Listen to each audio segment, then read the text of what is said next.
Bonjour et bienvenue dans cette nouvelle édition. Comme tous les mercredis, Gwenaëlle Fleur a préparé une sélection des événements culturels à venir, du jazz, de l'improvisation, les charrues dans la rue, tout un programme qu'elle nous présente dans un instant. Mais juste avant, on revient sur l'actualité de ce mercredi 20 mars 2013 dans le Finistère. Un meilleur accès aux soins pour les habitants du bassin de Morlaix, c'est ce que prévoit le contrat local de santé signé ce mercredi entre Morlaix Communauté et l'Agence régionale de santé. C'est le deuxième contrat de ce type signé dans le Finistère après le pays de Carhaix. Une nécessité pour les habitants du bassin morlaisien qui semble plus fragile face à la maladie. Explication avec Xavier Patrijon. Depuis le mois de février 2013, l'hôpital de Morlaix facilite l'accès aux soins et favorise les dépistages. Une permanence d'accès aux soins permet l'accueil et l'accompagnement par une assistante sociale, facilitant ainsi les démarches, et le pôle de santé publique a également été mis en place. C'était en discutant avec les généralistes qu'on se rendait compte qu'une frange de la population n'avait pas accès à ce genre de test, que cette idée est née, est réapparue en fait, et le contrat local de santé nous a permis d'accéder au financement par le biais de l'Agence régionale de la santé qui nous manquait pour redévelopper cette activité. Ouverte pour le moment seulement une après-midi par semaine, ces actions s'adressent à la population morlaisienne où les données concernant les comportements à risque sont plutôt défavorables. Le centre hospitalier est opérateur pour quatre actions qui sont inscrites dans ce contrat local de santé et nous sommes des partenaires actifs sur 2 types d'actions inscrites dans ce contrat local de santé.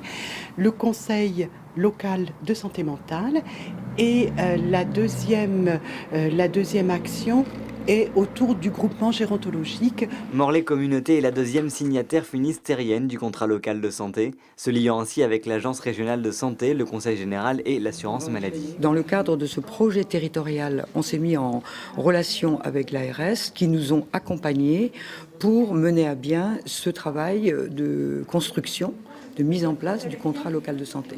293 000 € seront versés à l'hôpital de Morlaix pour les 3 années du contrat local de santé.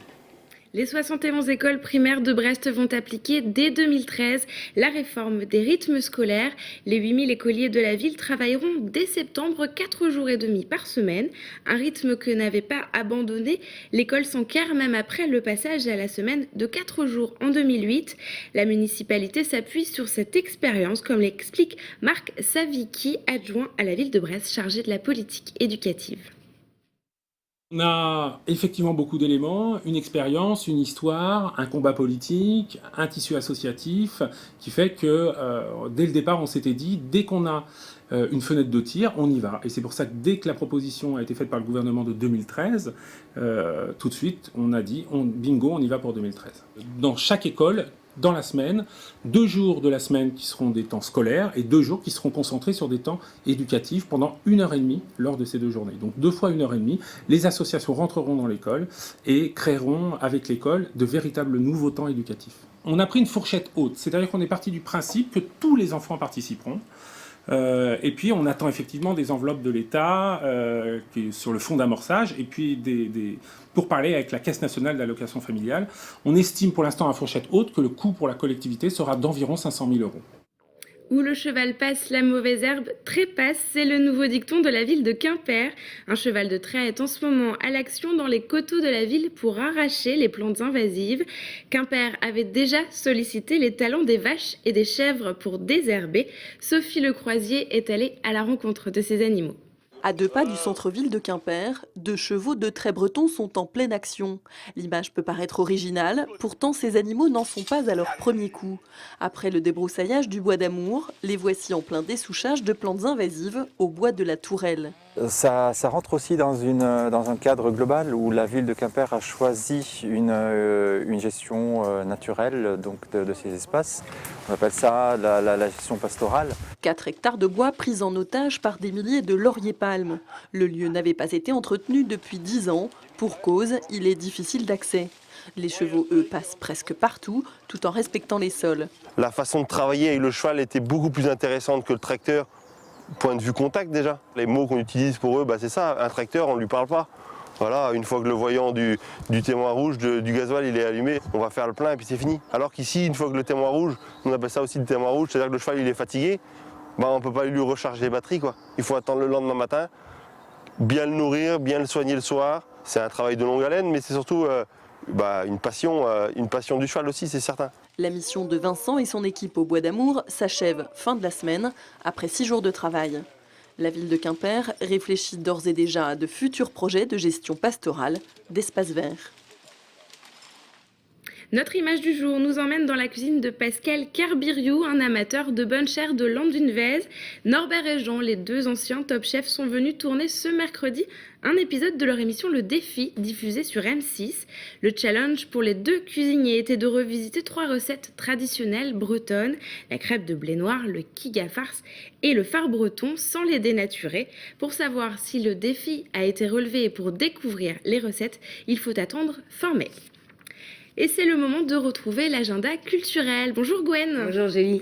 Cette semaine, avis aux amateurs de jazz pour 2 belles rencontres à Brest et à Fouesnant. Effectivement Julie, ça démarre ce mercredi soir au Vauban à Brest avec l'avant-garde de la scène jazz new-yorkaise, à savoir 2 groupes à l'affiche, le Steve Lehman Trio et puis la formation de la jeune saxophoniste Ingrid Lobrock. Et puis un beau rendez-vous dimanche à Fouesnant pour les mélomanes avec la jazz woman Patricia Barber.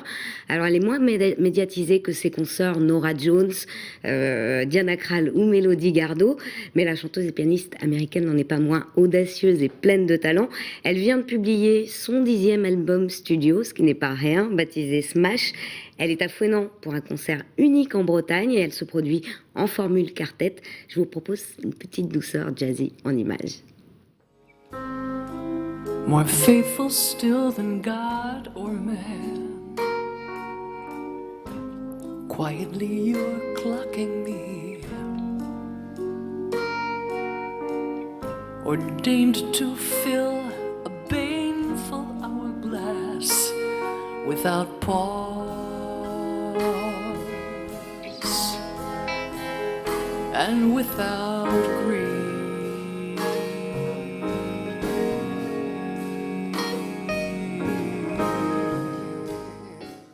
Et Patricia Barber, c'est ce dimanche à 17h à l'Archipel de Fouesnant. Place à présent au théâtre, le théâtre d'improvisation avec le festival Subito. C'est la 5e édition de ce festival de théâtre d'improvisation. Alors ça débute ce samedi et jusqu'au 13 avril, le festival propose une 30aine de rendez-vous dans une 10aine de villes bretonnes.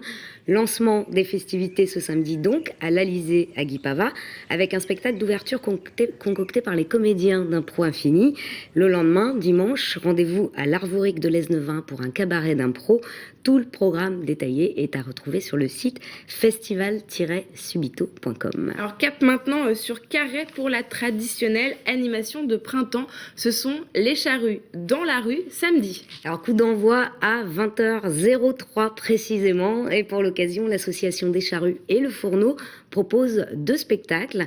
Le premier est une performance acrobatique réalisée par le danseur vertical Antoine Le Ménestrel.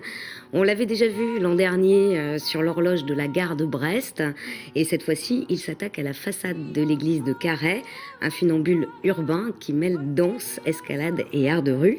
Et puis le deuxième spectacle programmé samedi aux charrues dans la rue s'appelle Polar. C'est la compagnie Bilbo Basso qui invente un tango enflammé, au sens figuré comme au sens propre d'ailleurs, regardez.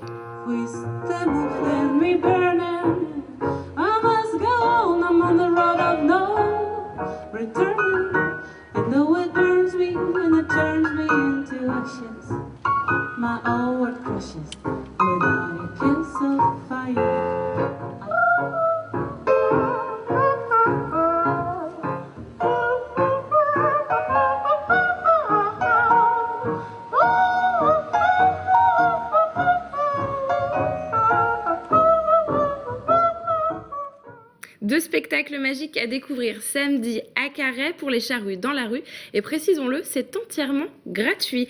Petit détour musical maintenant par Plougastel. L'espace Avelvor accueille samedi un grand monsieur de la chanson, William Scheller. Et il faut se dépêcher car il reste très peu de place pour assister à ce concert exceptionnel où l'artiste, accompagné du quatuor Stevens, revisite son répertoire de chansons sous influence rock mais aussi symphonique. Un moment délicieux pour feuilleter son carnet à spirale, celui de cet homme décidément heureux. C'est samedi donc à la Bellefoire à Plougastel. Il veut pas qu'on l'embête, tout ce qu'il a dans la tête, c'est qu'il veut rentrer chez lui. Merci Gwen. On vous retrouve la semaine prochaine. Quant à nous, on se retrouve demain pour un nouveau point sur l'actualité. Excellente fin de soirée sur TBO.